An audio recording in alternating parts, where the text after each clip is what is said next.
சொந்தங்கள் அனைவருக்கும் அன்பார்ந்த வணக்கம். இன்றைக்கி வெள்ளிக்கிழமை வைகாசி 25 ஜூன் 7ஆம் தேதி. இன்றைக்கி வந்து பிரம்ம முகூர்த்த பூஜை 3வது நாள் பார்க்கலாம் வாங்க. எப்பயும் போல் 4 மணிக்கு எழுந்து ஃப்ரெஷ்ஷப் ஆகிட்டு வந்துட்டு மஞ்சள் தண்ணி தெளித்து வாசலில் கோலம் போட்டாச்சு.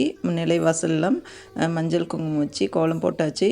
அதுக்கப்புறம் வந்து பூஜை அறையில் வந்து எல்லா தெய்வங்களுக்கும் பூ போட்டு தீபமெல்லாம் ஏற்றியாச்சு.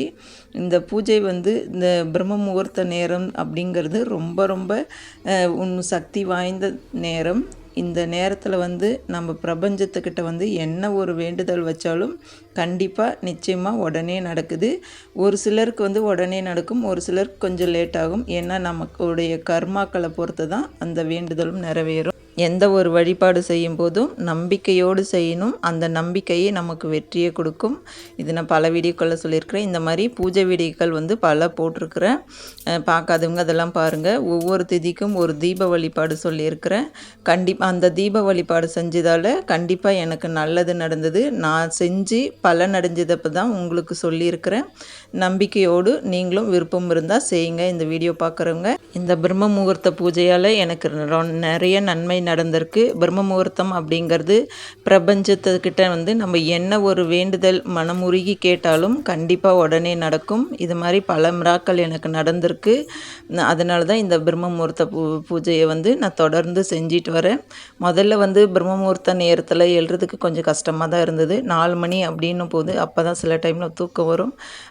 ஒரு சில நாளில் வந்து எழுந்துட்டதுக்கப்புறம் அந்த நேரம் வந்ததும் வந்து காலையிலே வந்து விழிப்பு வந்துடும். இந்த மாதிரி தான் கொஞ்சம் கஷ்டமாக தான் இருக்கும் முதல்ல செய்யும்போது. ஒவ்வொரு நாளும் பழகிட்டுனா அந்த நேரத்தில் வந்து நமக்கு தூக்கன்றதே வராது. எப்படா நம்ம எழலாம், எப்போ பூஜை பண்ணலாம் அப்படிங்கிற மனநிலைக்கு வந்துடுவோம். நான் அப்படி தான் வந்திருக்கிறேன்.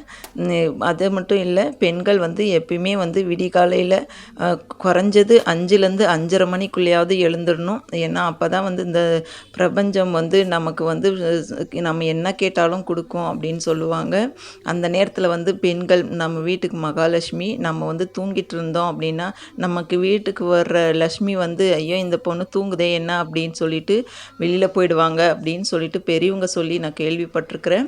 இந்த மாதிரி பூஜை செய்யணும்னு நினைக்கிறவங்களும் சரி, செய்ய முடியல அப்படிங்கிறவங்களும் பரவாயில்லை. ஆனால் அந்த 5லேருந்து 5:30 மணிக்குள்ளே பெண்கள் வந்து எப்பயுமே தூங்காதீங்க.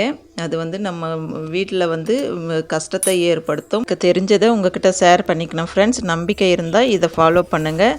ஓகே ஃப்ரெண்ட்ஸ், இந்த வீடியோ பார்க்குறவங்க மறக்காமல் இந்த சேனலை சப்ஸ்கிரைப் பண்ணிக்கோங்க. பெல் பட்டன் கிளிக் பண்ணிக்கோங்க. உங்கள் ஃப்ரெண்ட்ஸ் அண்ட் ஃபேமிலிக்கு ஷேர் பண்ணுங்கள். எல்லோரும் எப்போதும் சந்தோஷமாக இருக்கணும். Okay, thank you.